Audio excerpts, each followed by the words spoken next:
Hey guys, it's Liat, And Casey. and we are here with episode 136. Holy shit, Case, what do you have? All right, episode 136. Complex PTSD is a real bitch, but maybe our guest today can help you fix It. Perfect. Love it. All right. So that just tells us we're going to be talking about C-PTSD. And no, we are not saying PTSD wrong. This is something different. And I'm super excited, or delete that. I am excited to talk about this topic because Casey and I remember being like, oh my God, this is really interesting. This thing called complex PTSD. And I'm like, Casey, because we just talk about everything. And I was like, we have to find someone who can do a podcast on this. And we found today's guest, which Casey is going to introduce right now. Yes, and I will say, Liat bought me a complex PTSD workbook. I've tried to read books on it that, I just haven't loved. And me to actually sit down and read a book in one sitting is not normal. But our guest today, her book, it's called Believing Me. And I cannot tell you how life-changing it is. I mean, talk about reading and then looking into a mirror of everything and putting words to it and language and identifying it. So I'm going to tell you a little bit about her and then we'll bring her on. But her name is Dr. Ingrid Clayton. She has a master's in transpersonal psychology and a PhD in clinical psychology. She has a holistic approach to psychotherapy, incorporating trauma-informed modalities like somatic experiencing, EMDR, and other experimental ways of working with the nervous system. She is the author of the memoir, Believing Me, which is healing from narcissistic abuse and complex trauma. She uncovers her personal experience of childhood trauma from a psychologist perspective. And it really is a memoir. It is not a self-help. It is not going to be boring or dry. You're entrenched in her childhood from page one. So Ingrid, I'm just over the moon. Welcome to the show. Oh, that intro can make me cry. Thank you so much for having me. I'm so happy to be here with both of you. Let's all cry today. I brought my tissues. They're right. So yeah, I mean, I will say, and I want you to tell the audience, because when I'd never really heard of complex PTSD until recently, and it is different than PTSD, and it really unravels a lot of that developmental trauma. And can you talk a little bit about the difference of the two? Yes. So I think when most folks think of PTSD, they think of the movie presentation of a wartime veteran who there's fireworks that go off and they're flashed back to, a scene in war. And that is PTSD, right? That is a flashback. And what we're talking about with complex trauma, it is synonymous with developmental trauma, which you just mentioned. So complex trauma is developmental trauma, relational trauma, childhood trauma. It's an ongoing experience of traumatic events over time. So with PTSD, you really only need one significant traumatic event to qualify for that particular diagnosis. Mm-hmm. And then with all of the symptoms from PTSD, those are all included for complex PTSD. And then we have a few more that are on top of that. So it's really the biggest difference, though, is pervasive traumatic events over time.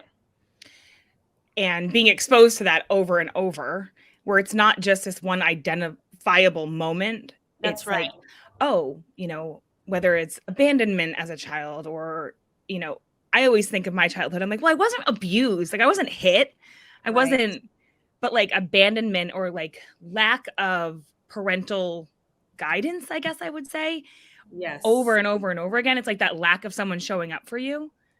I think that's the other nuance that I'm so grateful that people are understanding, and me included. So, I am a clinical psychologist. I ended up being a trauma therapist. I specialized in trauma.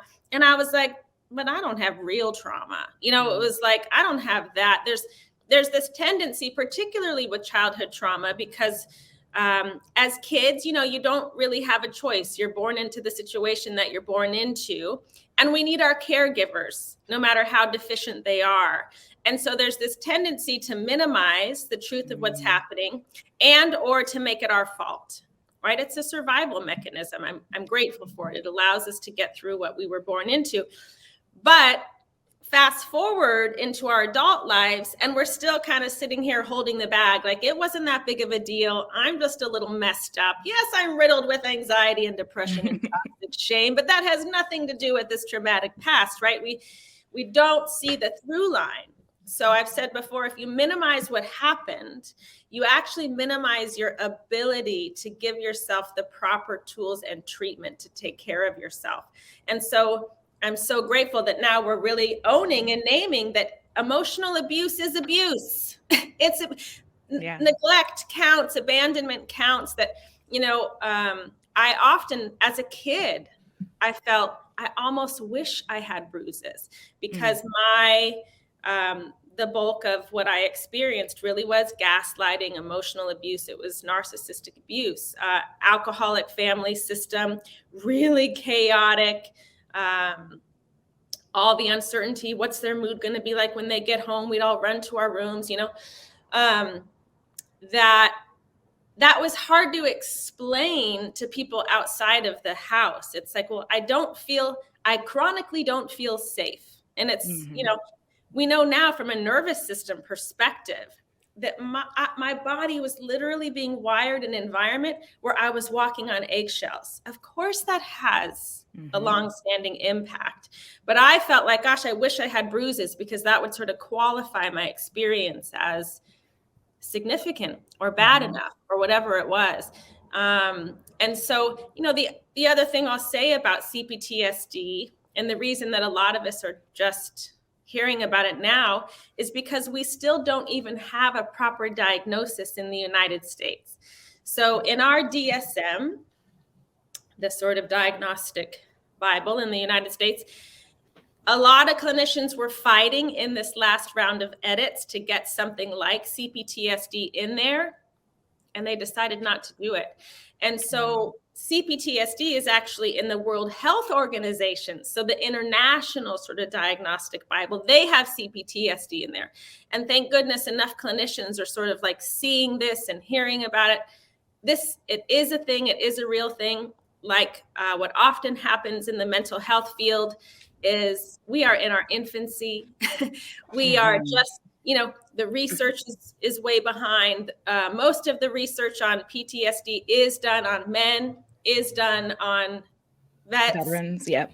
And, you know, we need to get up to speed. And I think conversations like this are a big part of that. So, yeah, I'm glad that you wanted to do the deeper dive. And I want to talk about your book, because if anyone out there, you know, might identify as, you know, having this ongoing trauma growing up and not thinking, and you're minimizing it, or you're thinking, well, you know, it wasn't that, I wasn't raped, I wasn't beaten, I wasn't this. But I have a chronic pattern of dysfunctional relationships, and I can't get my life off the ground, or whatever those symptoms, present day symptoms are. We can tend to identify those better sometimes than we can own what happened to us. But sorry, I interrupted. You were maybe going to. No, I just wanted to read this. I have like everything on my book is highlighted. It's in a PDF version. I'm going to get the real one, but this one, I really want to start here. And what you say is that you couldn't draw a line from my past to my current expression of symptoms, so I call them by another name. I mostly thought I had anxiety, which can mean a lot of different things. But for me, it meant living in a perpetual state of walking on eggshells, constantly scanning for threats, which I now know is hypervigilance, which was what I've learned, particularly in relationships. I was constantly afraid of getting in trouble or someone being mad at me, habitually guarding against those unfounded fears by overcompensating. I feel like you're talking to me. No matter my age or how long it had been since I lived at home, if I experienced a small conflict, my body felt like a lockdown was coming. Yeah. that hits on every nail on everything of how I feel. And I was just like, wow, like it is that, like you say in the book too, when you were younger, because your parents, you know, drugs, alcohol in the house, you became like a little detective. Oh yeah. Like I was too, and that they always called me nosy. My parents were like, stop being so nosy. And I'm like, I was just trying to figure out, like, what are you smoking? What are you smoking out of that pipe? Like, you know what I mean? Like, why are the spoons black? Like, I'm so confused. But I always just dubbed nosy, and like my whole family started saying it. I'm like, I don't think I'm nosy. I think I'm just like witnessing things that like no child should witness. So it's like, wow, what is this? You're probably always looking for safety of like, wait, like always like trying to like, which probably makes you an amazing behavior analyst because you can like look at what antecedents are before behavior actually happens. But that's right. That's right. You are like that even as a friend level. I could like, if I'm like in a text with like my dad or something, Casey, like I'll be like, oh my God, my dad asked about, I don't know, the starfish or something. And like the next thing, like she's taken my phone already and like continue to scroll through the entire conversation that we might have had. And I'm like, Case, it's my dad. Like he's literally talking about the fish. And she's like, sorry, I just need to know what's going on. Yeah. That's control. That's control, because when we feel out of control, which we were, we try to control, and understanding and knowing and figuring out what's going to happen before it happens is a part of that, which creates that hypervigilance. And absolutely, I can tell you a lot of therapists, we call it empathic, or we call it intuition, or we call it a lot of these things, which it is, and it's true. But for me, it's also that hypervigilance that lends itself to going, I can read someone's nervous system across the room better than they can. And it's because we learned that really early, that we had to read someone's what's the mood? What do I need to do to kind of, keep myself safe in this situation? Yeah, it's also that, like, not only keep yourself safe, but like I've been reading a lot your newest article on Psychology Today about that, like fourth of the fight, flight. I've always known that I'm always in one of them, or freeze. Yeah. Can you explain those? Can you explain those a little more? Because Casey has literally, if there's any of your content, Casey has consumed it. So, she's so excited for this. I know, but can you talk about like what are these four things that you're talking about, Case and Ingrid? Can you talk about these four? So what you're referencing are the trauma responses, right? So often we hear fight, flight, and freeze. And we can see this if we look at the animal kingdom, right? That the fight response is sort of that literal, like, if I feel threatened, I'm going to attack. I'm going to get bigger. The flight response is, psh, I'm out of here. And freeze is like playing dead, But with complex trauma, so Pete Walker has written an amazing book, From Surviving to Thriving, and he has a lot of great articles and other resources. He really specializes in complex trauma, and he coined this fourth term of a trauma response called fawning. And when I read about fawning, I was like, this explains everything, because what my body did and how I instinctively responded to threat was, how do I keep you in a good mood? What do you need me to be now? Right? So fawning is essentially the heartbeat of codependency, where I essentially abandon myself and my needs to take care of you in the hope that you're going to kind of circle back around and keep me safe.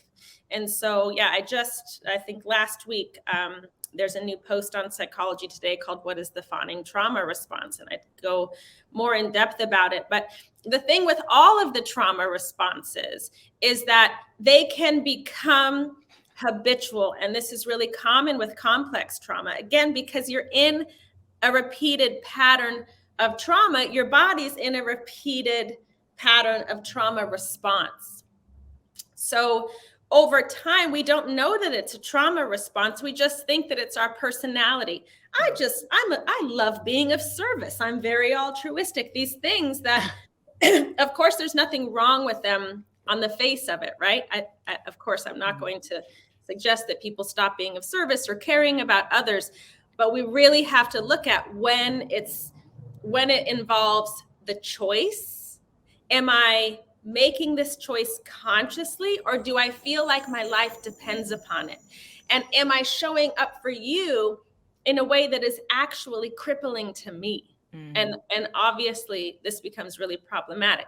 The same is true. So my two biggies are fawning and flight. So the flight response isn't just running out of there. It can also appear like staying in perpetual motion, right? And it's the obsessive compulsive tendencies. It's the perfectionism. It's the reason I got 3 degrees and all these extra trainings, and because I'm going to figure it out. I'm going to get ahead of this thing. And so it can be really tricky for me just to like exhale and be still, right? It's the detective in us that was like, I'm going to figure what me climbing on top of my refrigerator, always to go in those 2 little cupboards that are like tucked way behind the fridge. As a kid, I knew that there was always going to be stuff up there. What's it going to be now? That those are also aspects of a chronic flight response.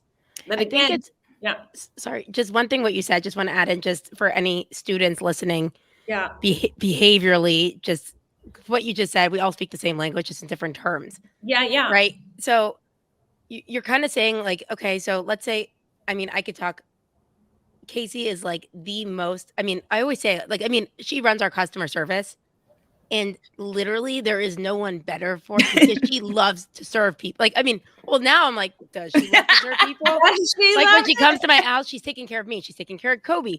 She's making sure I'm okay. She's making sure I'm drinking water. And like, I actually like, me personally, I love people like that around me because I'm such a space cadet that like anyone who offers me like any sort of help in any way, I like love.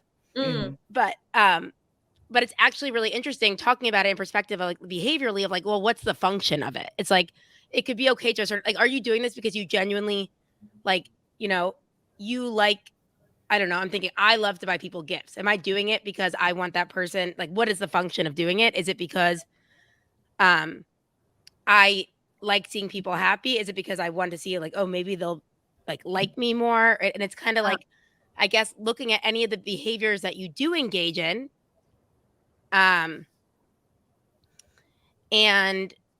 like the function behind it. It's just, it's interesting because you said you look at it as a personality. I just assume, I'm like, Casey is like the caretaker of all time.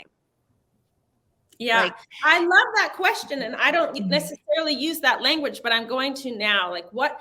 Because that invites consciousness underneath the thing. And you go, okay, what is the function of that? Why am I actually doing that? And if I can go into the body, which from a trauma perspective is where all of the answers lie, because I might think that I'm doing it for a certain reason. But if I check in with my body, do I go, why do I have all these butterflies in my stomach? Why does my chest feel so tight? Why do I feel afraid? What do I think will happen if I don't do the thing? That is a power-packed question, right? Because you might go, oh no, I'm doing it because it feels good and I love to be of service and I'm just a real kind of Okay, so what would happen if you didn't do that thing? And my body gets flooded with fear and it's like, you know, some other shoe's going to drop and I don't know what it's going to be, but it's going to be really bad. It's going to be, that's what I'm guarding against. I always think of this, especially this morning. I got up and made my husband breakfast, and, you know, I like to be of service, and, you know, like I want to get his day started right. And like, you know, and we have breakfast together, whatever. But then like, I really thought about it after, and I was like, I think I did it because the fear of, he's not going to eat if I don't do it. Like, he's not going to be able to take his medicine if I don't do it. Like, that is such like a momming versus like a partner. Like, it's more like, oh, my fear of the why I did it was because if I didn't do it, he wouldn't eat or, you know, take his Zoloft or whatever it is. Right. So it's like, right. It's so interesting to think back on why we do things and what is the purpose. And is it coming from fear or is it coming from actually wanting to just do it? Right. Right. And I think it's, you know, we don't always come up with a concrete answer, but I think generally speaking, to kind of bring this curiosity, because, you know, trauma responses aren't conscious, and that's by design. And when we look at it from trauma, and you look at that animal that's like out in the wild, they don't want to pause and go, should I run right now? Am I hungry? Do I need a snack? Right? Like what literally happens physiologically, all unnecessary functions shut down. Your digestion, the prefrontal cortex, rational mind, offline. You are all trauma response. And it's so that if you need to run, you can run. If you need to fight, you can fight. And so we don't have all of our faculties when we're responding in this way. And so it's this over time, this ability to be curious and practice. What does actual safety feel like in the nervous system? How do I start to practice that, right? Because if the body doesn't feel safe, it's never going to happen. And I kind of love that I can have all kinds of opinions about what I think I should do and why I should do it. If the body doesn't feel safe, it's like, thanks for your opinion, but I'm going to do what I need to do to take care of myself. So cultivating a sense of safety, which is why a lot of trauma therapies involve nervous system regulation, bringing in different types of resourcing to figure out, like, what does my body need to feel safe now? What does my body need to be oriented to the present moment? Because trauma, unprocessed trauma, knows no time. It just feels like it's happening now. It's happening now. I got to keep doing what I'm doing in whatever ways that I'm doing it in order to stay safe. And so to really come into present tense and time, you mentioned that one of my triggers and one of my flashbacks is I'm going to get in trouble. And this literally happened more intensely than I have felt it in a long time. It's going to make me emotional to think about it. Just last week, I'm at Disneyland, of all places, happiest place on earth, right? With my son and his friends, and all these families are there, and I love these people, and we're just kind of sitting back watching all the kids try to pull the sword out of the stone, and it's adorable, and it's like so idyllic. It's like everything that you want, like wrapped up in this moment. And sometimes what happens with trauma, it's not that you're just triggered because there's some sort of a fragment or reminder of the trauma. Sometimes what happens, like it did for me, is I felt so relaxed. I was having so much joy that it triggered my system to go, it's going to flip. Nothing is this safe and this comfortable. And I was flooded with this terror in my body of, this is all going to change. It's going to change in a heartbeat, like it did when I was a kid. Like a lockdown is coming, like some major threat is coming. And I'm standing in Disneyland, and I had to just recognize it. And for me, this motion of hand on my heart is a physical practice of self-compassion. I try to do skin to skin like I'm doing now. It can help to release oxytocin, the feel-good bonding hormone. That's why we put babies in the crook of our neck, and the way that we hug, the way that we do, we can release it by ourselves for ourselves. And then I said to myself, I'll do it out loud if I can, but I was in all of this company. So I just said it to myself. This is an emotional flashback. Oh, just saying right now, it takes me back to that moment. And I am safe. I am safe. I am 48 years old. I'm not going to get in trouble. You know what I mean? Like, here I am. I'm a mom. I'm at this party. I'm like, but my body feels like it's happening now. It's happening now. And then I can use the senses, because the senses are also the language of the nervous system. And I can orient to what I see and consciously even name it in my mind, like carousel, person, the color pink.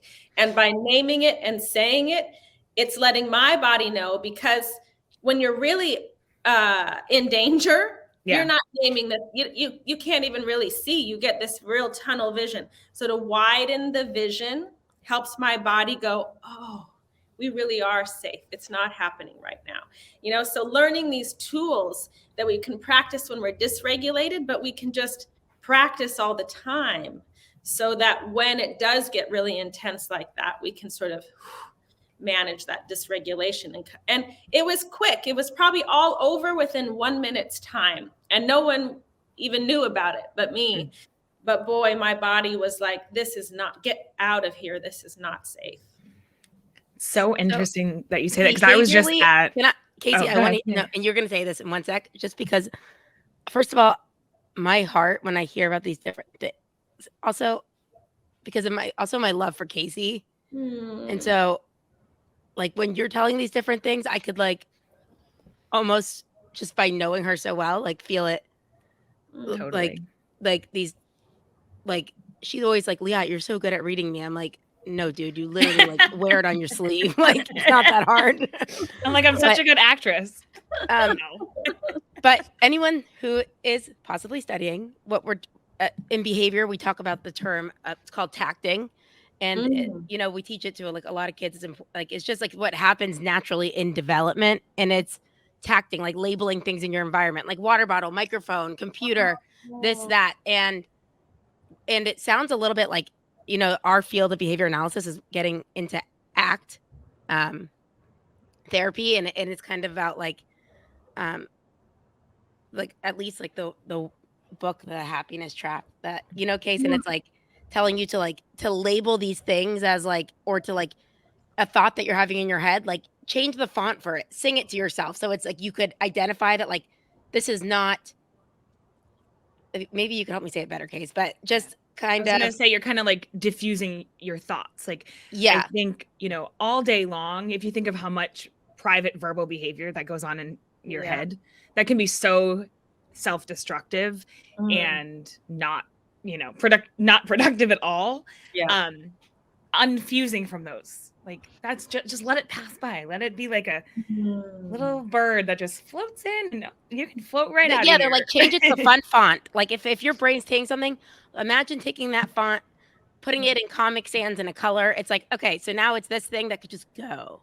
It was something I haven't read it in a while, but what you're saying.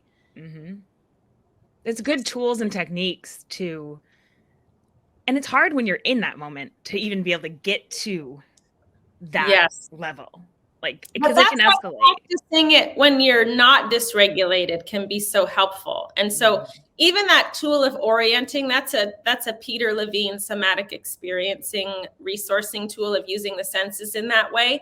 And I encourage people, you don't need to have trauma for this to be useful. This is just like, you have a body, so this is useful.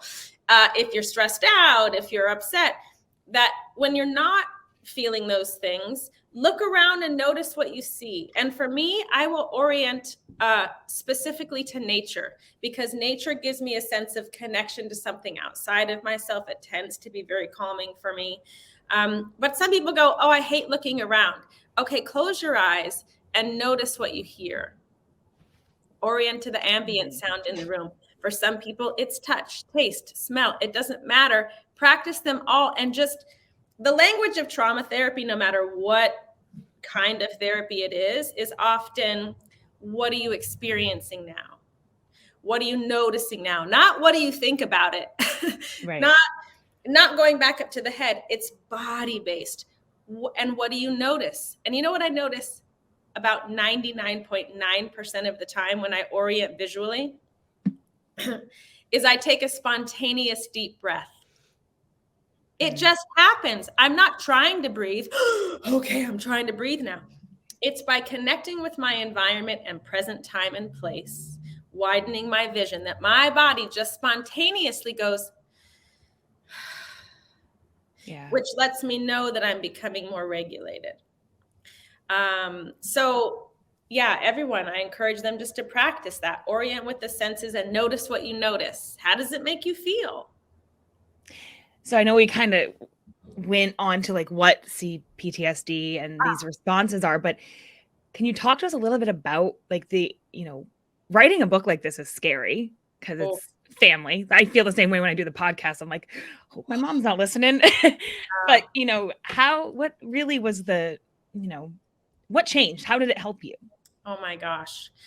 So I wrote another book like 11, maybe even 12 years ago now. It was based on my dissertation. It was a very sort of straight ahead, like nonfiction book. It was about spiritual bypass.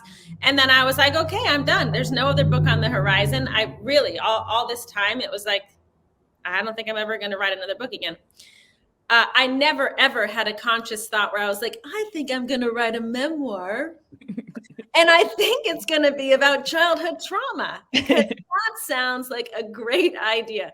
This did not happen. I'm still completely shocked that this has been my path at all. But what happened is my stepdad died. I think that's the first very important piece, because he, all roads lead back to my stepdad. How many hours of therapy have I done about my relationship to my stepdad? Like, I cannot count. But he died. And in that exact moment, I literally felt safer. Talk about safety in the body. Yeah. I felt safer on this earth than maybe I had ever felt. And it was instant. And I literally lay down on the floor and I just put my hand on my heart. And it was like I just felt the earth almost just holding me, and I could feel it holding me. It was profound. And so that was one thing. I really think that this wouldn't have been possible if he was still alive. And that's important for me to even name for me, because oftentimes I can go, why didn't I figure all of this out sooner? Like, why, I'd been working so hard and in therapy and getting all these degrees, trying so earnestly to kind of like solve a problem.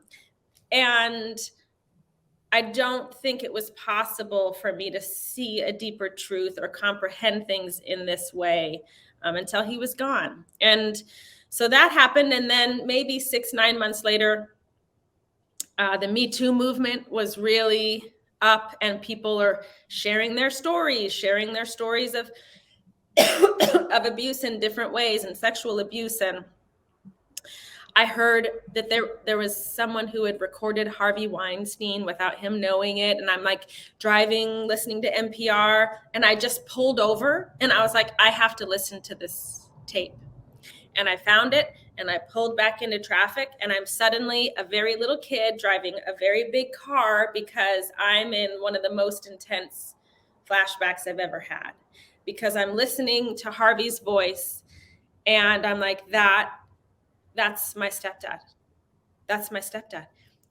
The way he was berating her for, don't make a fool of me. And it's the classic narcissistic thing, which is deny, attack, reverse victim and offender. It's that DARVO. He just did the most perfect example of it in this one very short recording, like 2 minutes or something. And I got in that moment, wait, that's what I experienced. It wasn't just alcoholism. I always knew it was related to alcoholism and addiction, but I thought it was something else. And I couldn't put the pieces together until I heard his voice. And I said, this is narcissism. This was narcissistic abuse. And I'm continuing to drive, and suddenly these lines of what felt like a poem, they were just dropping into my consciousness. It was like, he did this, he did this, all of these things, they just started coming. And it felt so important. I'd never done this before. I grabbed my phone because I knew that they were almost going to leave as quickly as they came. And so I grabbed my phone and I just started dictating to myself.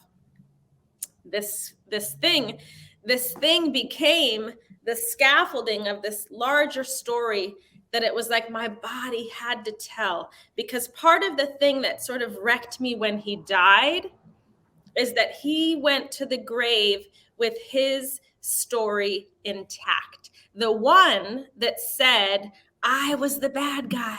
I was the selfish liar. I made it all up. I was ridiculous. And he convinced other people, including my mom, of this narrative. And there was just this part of me, it wasn't conscious, but it was like, I will not let that story define me for one more day. And then it was it wasn't just months, it was years of I'm in the shower and essays started coming as though they were memories from my life that had been locked, frozen in time. I could tell you the time of day. The dialogue was as though it had happened 30 seconds ago. It was so fresh. What I felt in my body, what I was thinking at the time. It was like, and I had to just write it all down. Middle of the night, almost every single night, I'd be woken up 2 a.m, 3 a.m. And I didn't know what this was. Okay. I'm like, what is this? And I'm reading these things to my husband and I'm like, I feel like I'm going crazy. What is this? But I had to keep writing. I had to keep writing. And it was years later that I had not only written the childhood stuff, but the other things were coming were like experiences of dating, experiences of bosses and professors and all these like older men in my life that ended up being really inappropriate and crossing boundaries. I'm like, why am I writing about all these different things? And I'm like, am I writing about being a flawed therapist? Like, I don't know. And finally, I'd written enough that I could look back at my own really sort of life experiences. And I could see for the first time, this is trauma. Mm-hmm. This is complex trauma. I have C-PTSD and I didn't know it. And it originates from narcissistic abuse.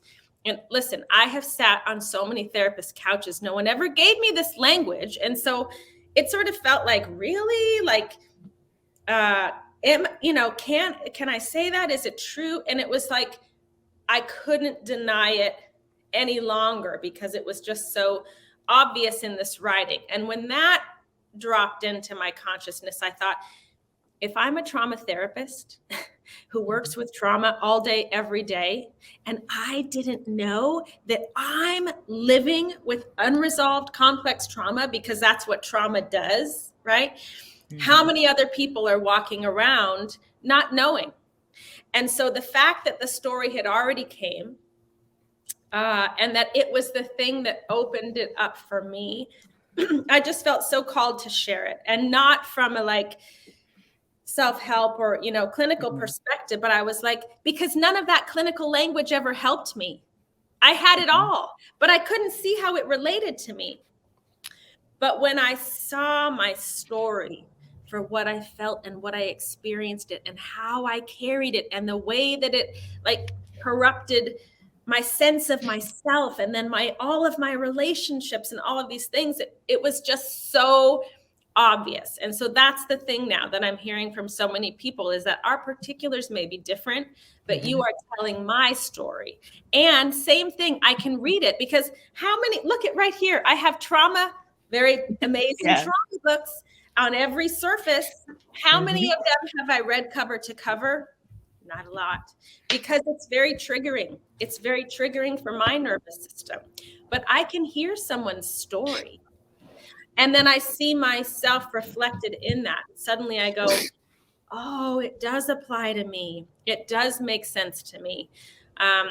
So at the very end of the book, because I am a psychologist, I had to include a clinical glossary to say, like, this is what trauma bonding is. And you kind of see an example of that in my story. And this is what trauma reenactment is. And you see that all throughout my story. But you don't have to read it if you don't want. It's there as a springboard if you want more information. Can you tell us just what trauma bonding is? Like, I've read different. I think a lot of people historically have referred to trauma bonding as like two people that have trauma and they're sort of like connected in this way as a result. And that is not what we're talking about with trauma bonding in this sense. Trauma bonding is a hormonal attachment that is created when there's a repeated cycle of abuse or neglect based on intermittent reinforcement, which I think is a part of your that's our term. Ding, ding, ding. Yep. So it's that intermittent reinforcement of someone's going to kind of show up and they might love bomb you. They might like, oh, you're so amazing. And then they just go cold. Mm-hmm. And your body's just like, no, I want that other part where like you saw me and I was your everything. I want to get back to that, right? And so when there's is that where fawning could happen? Yes. Yes.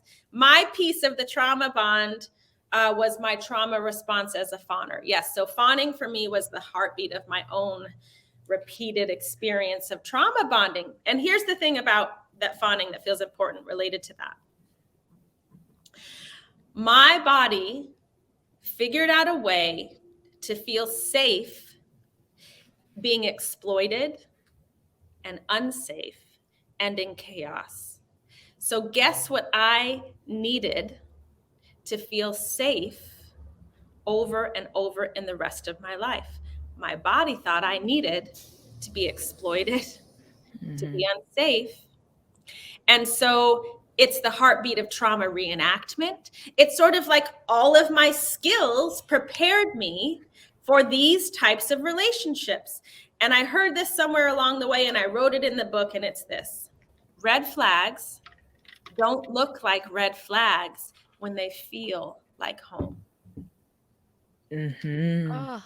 They weren't red flags to me. They weren't red flags to me. It was like, I got this. I know how to navigate that. You're unavailable. You're emotionally abusive. You're cheating, whatever it is. You're totally inappropriate. You're married. Cool. I got this. I got this. And it gave me not only a sense of safety, but almost like it gave me this false sense of control and power. I felt special. And this is the thing that I don't think gets talked about enough in trauma bonding. When you feel like this person that is like a part of you knows is not safe to whatever degree, and yet you're the person that might potentially like release them from that or turn the tides in some way because they're endowing you with that. That's a part of the trauma bond, is they see you, you're the one who's so special and you're the one who's like gonna fix it or make it all better. It feels true in your body, and it feels honestly kind of extraordinary. And so if you compare that really deeply unhealthy attachment, but it comes with that piece of like intoxication, to healthy attachment, to just stable, normal, healthy attachment, guess what healthy attachment feels like? Completely boring. I was about to say boring. Ugh, who would want that? When I met my now husband, thank the powers that be, I had done enough work. But when I met him, I was like, he's amazing, but I think we're just meant to be friends, because my body had no idea how to process what our healthy chemistry was. So I equated that like the seeds of trauma bonding, the seeds of like, well, you're never getting that high, right? Because from going so low, like when you're in an unhealthy relationship, you go low. So like the great is great. Yes, that's the key of trauma bonding, is that the highs are amazing, but they're amazing in part because the lows are so low. So it's the contrast. And what happens over time is that the highs don't even get that good anymore, but they're still in contrast to this low. So when you even just get like crumbs, it feels like, oh, it's so, thank goodness you've relieved me from like the pain of the silent treatment and, utter abuse and devastation. So when that is gone and you're just like relating to someone and having an enjoyable conversation and wow, we have a lot in common, it's sort of like it doesn't light up my body in the same way that I always thought was a necessary ingredient. I was like, I can't make myself be attracted to someone, and it's true, but I didn't ever know because I didn't know I had trauma. So it didn't allow me to look at it from a trauma perspective, that this wasn't healthy chemistry at all. This is what my body learned how to do in a really unsafe and chaotic environment. And now my job is to cultivate a new sense of safety, a relationship to myself, one that is based on healthy boundaries and reclaiming a voice and all of these things, so that I can be in healthy relationships. It's so profoundly different. And I just didn't know. And so then I'm like, what's wrong with me? Why do I keep ending up in these just like brutal relationships? It's so painful when I was trying to do so much work, and the work just never touched into where all of this resided, which was my nervous system. I never forgot my story. That's important, right? The way it dropped in the writing was different, and it had a lot It literally sounds like godly, like people are like, no, like you don't get it. Like a voice spoke to me, and like that's what it and like it seems like a pimple that like had to be expressed. Yes. Yes. I've never heard it be called expressed. You know, the only time that I finally understood why we say, oh, express yourself was recently when someone was like, dude, I had this like cyst and it like had to be expressed. And I was like, it was the first time my head clicked that like, oh, that's what they mean by expression. You really are literally expressing something. And so that's like you were like oozing, like literally, and you like had to pop. Yes. And like share. I had to pop. And then with all of that space that was left over, I had to feel the things that I'd never really felt and processed. And so when you talk about like, that sounds like maybe that's not a great idea to sit down and write down, wasn't that really painful? The answer is yes, it was. Because, and this makes me sad too, it was just me and my computer and I was doing it all alone. Wow. But it wasn't calling and I couldn't stop because I felt like I'd asked for help so many times in so many ways and I still felt this way. And this felt like this is so painful, but I know that it's the most healing and helpful thing that I've ever done. So it was just like, I am going to keep, scratching and crawling my way out of here until I finally did.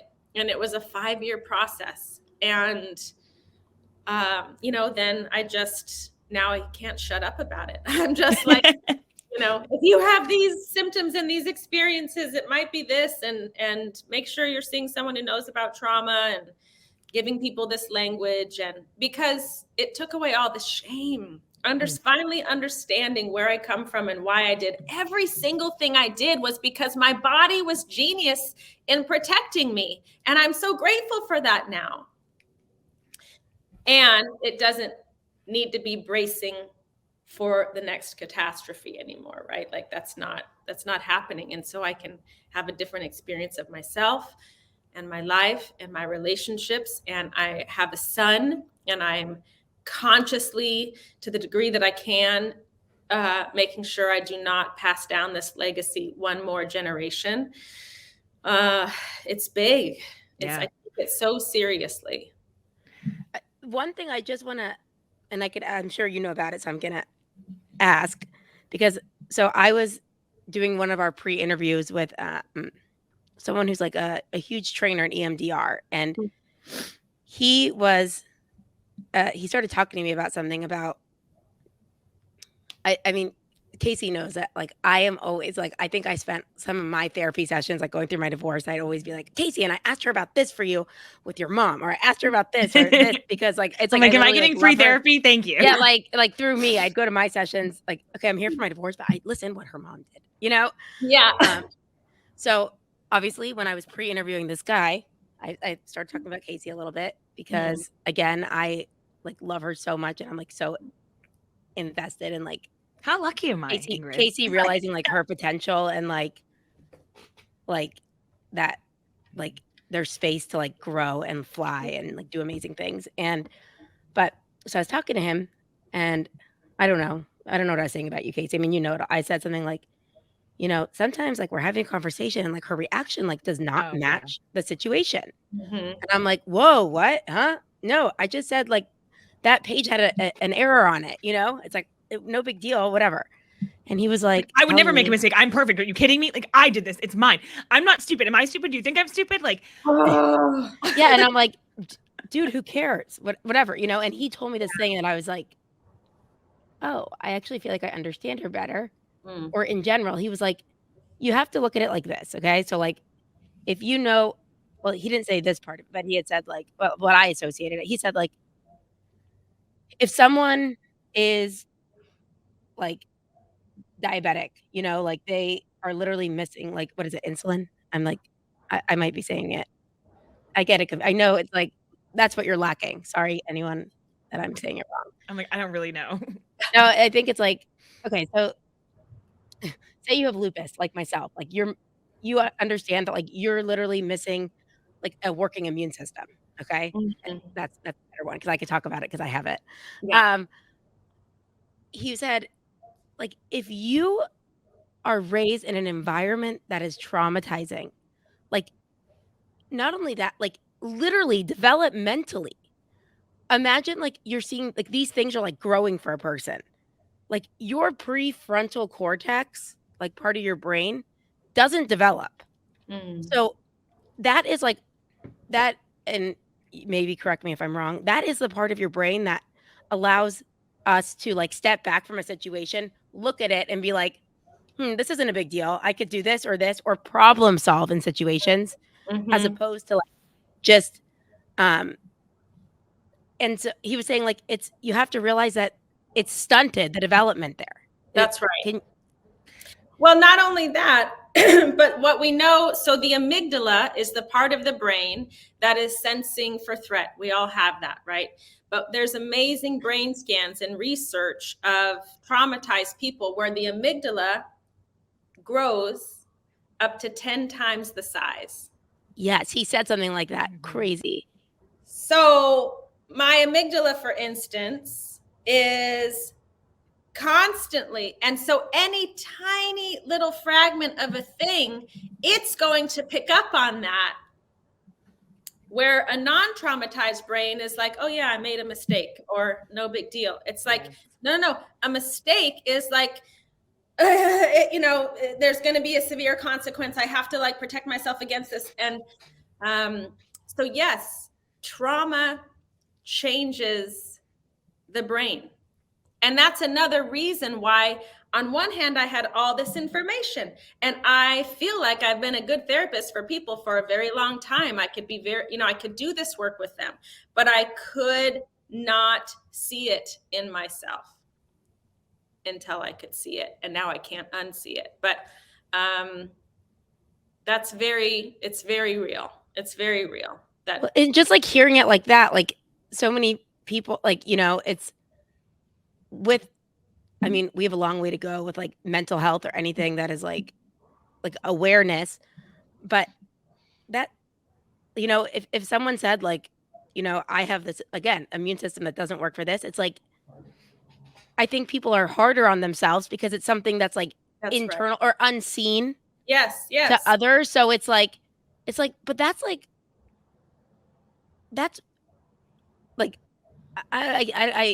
I need you to put the words, because I've never actually heard someone, like, vocally state things the way you do. But it was just like, whoa. Well, because, okay, so then you take a person who grows up in trauma, and they're growing up next to people who aren't. And so you have all these examples around you of people that can, like, develop healthy friendships, and they go on to date, and they seem to have, like, a healthy, normal dating life and this normal trajectory of what happens in life. And when they have certain successes, they're able to take them in. It sort of changes their sense of self and who they are. And you're sitting here going, I'm trying to do all of the things that they're doing in the way that they're doing them, with almost this mask of, like, I got it, right? Like that trauma response of, like, no, it's all good. I'm going to figure this out. This flight response, I'm running faster and harder with more consciousness and intention than these people that are sort of right next to me, just sort of, like, figuring things out. And because of that, this feature of complex trauma, of toxic shame, it is brutal. Because now what I'm sitting there holding is, I'm running faster and harder and with way more consciousness and effort, and I'm sitting on every therapist's couch, and I've been sober for decades, and I'm being of service, and I have a spiritual practice, and I am trying and failing, and you are just figuring life out. You're just kind of showing up, right? It's like, if I didn't have a good immune system and someone else next to me, they're just like, they were sick and now they're not, and I'm just sitting here, like, sniveling, going, like, That's how I feel. What is wrong with me? Why can't I do it? And then, yes, the blame, because we can't name it and you can't see it. And no one else, in my case, was saying, Ingrid, that's because you experienced trauma. And trauma changes the brain. It changes your nervous system. And these are likely the trauma responses that you've been engaging in and you didn't even know it. And so you think that what you're doing is sort of showing up like all of your peers, but you're not. You're not. I have so many notes. I can't stop writing. It sounds exhausting. Like it's exhausting. It's exhausting. I just posted on Instagram something last week, like a little thing that said, just for today, I don't want another meme or a hot tip or a hack or a epiphany. I just don't want to have complex trauma for today. I don't want another book, another resource, another tool. Like, I just don't want to be in constant reparenting, management of myself, because it is exhausting. And sometimes we just have to go, you know what? I'm not going to just, you gotta, as hard as it is, maybe not take it so seriously. And so like, because I can use my hypervigilance and apply it to my like trauma healing. Like, okay, I need another training. I need another, and it's like, sometimes I need a nap. And that's okay. Yes. Yeah. Yes. I know, like even today, Leah and I were on the phone and just talking about some stuff I'm going through. And I literally just had like half with you. I'm like, I just don't want to talk about it anymore. I was like, I want to like, can we switch to like, it's just like tired. It's like, okay. Yeah. Like, I want to switch to like the podcast now and like stop talking about my, shitty life that I'm living right now. Yes. I get that. I think that like, that's what I love about your Instagram and about you as a person and therapist and writer and everything, is that you do use humor.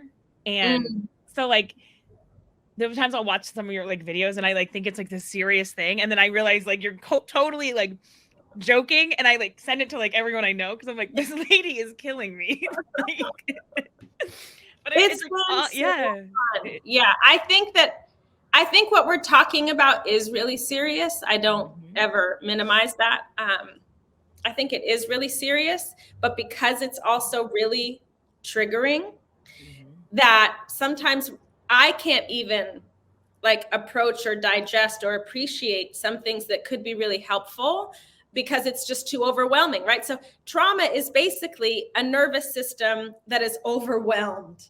And so to bring in 10 more like really heavy books to an already overwhelmed nervous system, man, it's going to be really hard for me to get past a few pages. And so both by sharing my story, which feels a little more accessible because now I'm not talking about these heavy clinical things. It's just like you're watching a movie. You're watching someone else's story. Or, I happen to have a really dark sense of humor and I can hear an audio on TikTok or on Instagram and go, I know how I can apply that to the fawning trauma response. And suddenly I'm laughing. I'm laughing at this thing that has wreaked havoc in my life. And other people can both laugh at it and see themselves in it. And then maybe read a caption underneath it that gives them more information, but they can only access it now because they were just like laughing. And we're doing it together. So it's this shared experience where it's like, oh, she's a psychologist and she identifies. Okay, so maybe my shame is reduced a little bit. I honestly, you have street cred. You have street cred. Yes. And I think it's the most helpful thing that I have. It's like the degrees and the clinical information is interesting, but it's really only me going, I'm going to run this stuff through my nervous system and then give it back to you in a relational way that I think makes it palatable. It makes it tolerable. It doesn't overwhelm people in the same way. And of course, other people are like, that, they might not like my account, or how could you, be joking about any of this? And to that, I just say, because it's the thing that's been healing and helpful to me. That's my compass. This is about my own healing journey and sharing it. I'm not like really trying to figure out like what's the most healing and helpful thing for everybody else, because I would just water it all down and it make me overthink, and then it's not helpful to me and I'm back in a fawning response, right? Like, what's helpful for you? What's helpful for you? Yeah. I'm really going, what's helpful for me genuinely? And then I'm going to share that in as open-hearted of a way as I possibly can. And for the people that it works, I'm just like, ugh, It feels like community. It feels like the thing we always wanted. It feels like real relationship, even if I never see these people and I only know them on social media. It's profound. I do think that your book needs to be a movie, though. When you just said that, I could instantly see it. Like, that's how amazingly well written the book is. You don't even I finished it in like 3 hours. I don't know. I sat in the bathtub, I think, because I was like, if I cry, I'm in the bathroom, I'm already wet, no one can see me. And I was like, I can't stop. And I could see it. Literally, as she was going through it, like screenshot, circled, highlight, sending them all to me. And I'm like, I don't know if I was like driving or like with Kobe or something. But I mean, your ability to share a story and like also just like the way you talk about things is such a, I mean, it's clear that you've done a lot of work in the way that you're able to like vocalize these different like parts of yourself or parts that other people deal with is, I mean, unreal. And I can't imagine the amount of impact you're having on so many people. And I also think that you're, we talk about how like we form these relationships with our parents, right? That we're supposed to be taken care of and cared for. And there's that, it's just natural. It's nature. Yeah. And when they don't show up, it's like, I was like, wait, so how did you tell your mom you were going to write this book? And do you still talk to your mom? And I was like, cause I'm kind of going through some of that. And when you said, you're like, no, like, I just had to realize that, she's not going to show up. I'm going to show up for myself. I was like, okay, I can do this. I mean, I think that's one thing that, well, two things are true. One is back to what I said at the beginning. I don't think I could have written it if my stepdad was still alive. I really don't think I could have. But for every other person that is in my story and related to the story, I realized how much I had been fawning, which in that context meant your healing and your comfort is more important. Your comfort, rather, is more important than my healing. It had kept me stuck. I don't want to ruffle any feathers. I don't want to make anybody mad. In fact, not only do I not want to make you mad and I can't handle conflict, it's my responsibility to take care of you. And when I saw really through this writing process, how I did that again, and I did it again, and I did it again. And as a result, this is where I am in my life. It's just became like really binary, black and white clear. I cannot, for one more day, put someone else's perceived comfort over saving my own life. And that I deserve that. And to the point where I go, I don't even care what is sacrificed in order to save my own life. And to be honest, what I also thought I would be sacrificing was my career as a psychologist. Because I thought, who's going to want to see that a person who works in mental health didn't know all of this and was so like, who's going to want to like take me seriously now that I'm like singing in my office, like doing all these silly things. And yet it was literally saving my life. And so and I'm not kidding when I say it was a real terror and a real fear of the consequences that were going to come. And I had to just trust my body and this thing that was a calling that let me know you have got to show up for you no matter what. I saw that anything I put in front of my healing was a stumbling block. And I had to just be willing to go, then maybe I'm not supposed to be a therapist. Maybe I'm not supposed to have that person in my life. Maybe I need to figure out how to set healthier boundaries and be able to tolerate some conflict. And with each and every step, I've never regretted it. Never regretted a single thing that I have done in service of, I'm finally just going to really take care of me. Because I think that's the thing is I go, I'm willing to take care of me as long as no one else is like impacted in any way. It's like, no. Guess what we're talking about? Relational trauma. It has to be, the healing has to also be relational. I can't just do it in my own little private little boat over here and go, don't worry about me. I'm not going to send any waves your way. I have to be willing to go, I matter. I'm allowed to make some waves. And I'm not doing it maliciously. I trust where my heart is. I'm never going to do anything just because it's going to hurt someone else. But if saving my own life is going to make someone uncomfortable, I'm willing for them to be uncomfortable. How much discomfort have I been holding for the whole family system for 40 years? Yes. I love you. But it was a hard shift, a major hard shift that I never, ever, ever saw coming. I never, ever wanted to like make the tiniest little bit of waves. And it's been a huge part of what has been the most helpful. When I read the fawning, I like have so many notes. I'm like, I do it with my family. I do it with Matt's family. Anyone that like I'm trying to like, I'm always the person who like makes everyone happy. Or like if I see like, oh, that was a comment Matt made that made his aunt angry. So now let me like be the one who like makes a joke out of it, or like, you know, just everything. It's always me. And I tell you that too. I'm like, why is everyone calling me? Like, I'm like, can't they like figure out their own shit? Like, it's always on Casey. And I'm like, and then at the same time, she's like, why didn't they ask me for help with that? Like, I know. And it's like that. Because I have that like where I want to be wanted and I want to be like. She's like, you know, no one could survive without me, right? That's our value, because, you know, my value, and I wrote that in the fawning article, my worth and value was forged as a fawner. Yeah. As a caretaker, as a people pleaser.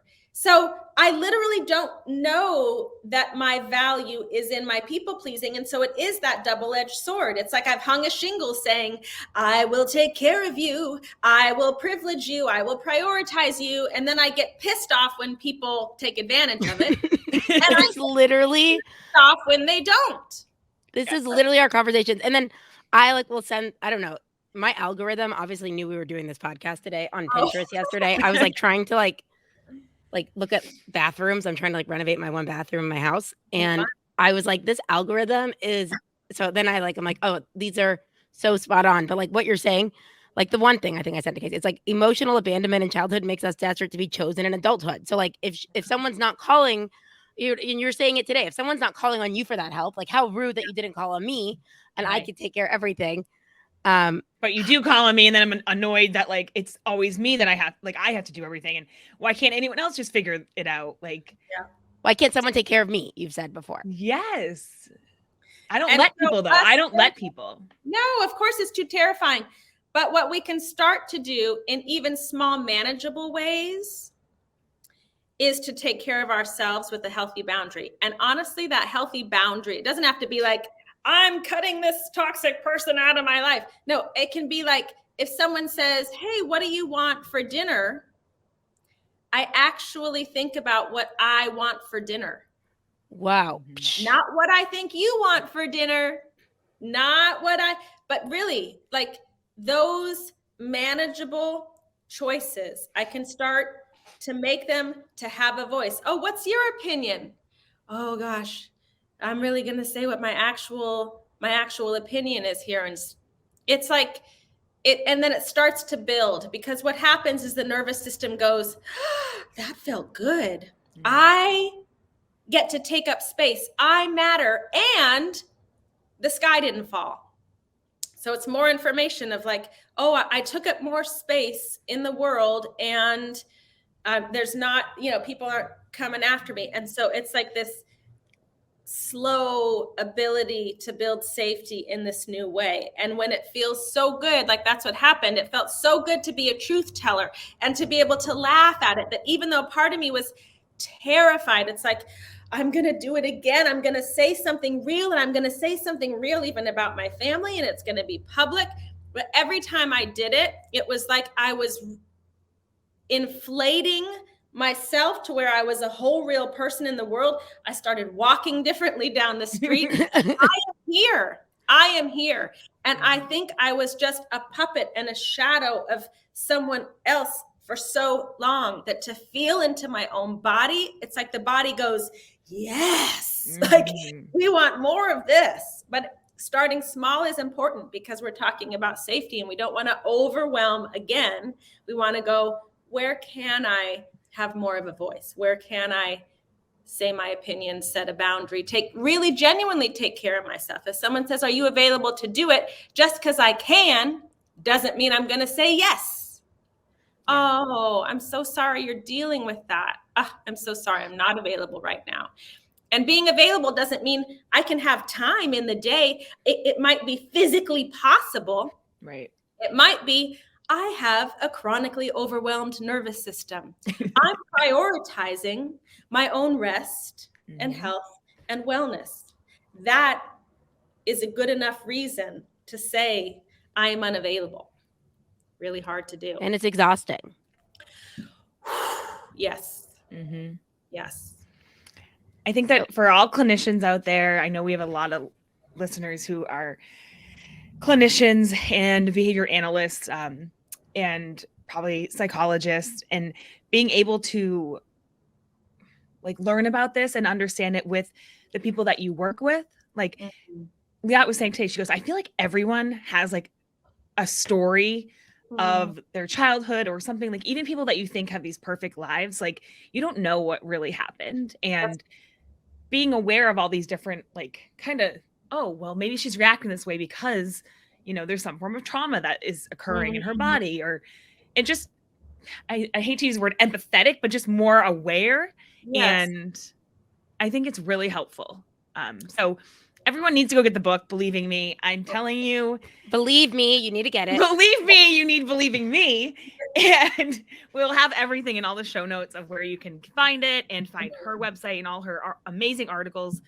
They're so like easy to read. And like I said, you know, there's humor, there's, you know, research, and it's just like, oh, like just even reading the fawning one, I'm like, all right, so Casey, now I'm gonna be able to recognize that fawning response, because I use words like, oh, I overcompensate, or I, you know, this, but like it's actually a trauma response of why I engage in those behaviors that I always like looking at the function again. Yes, looking at the function. I'm like, and that would just be able to tact or label these things really helps you, you know, feel like you're not crazy.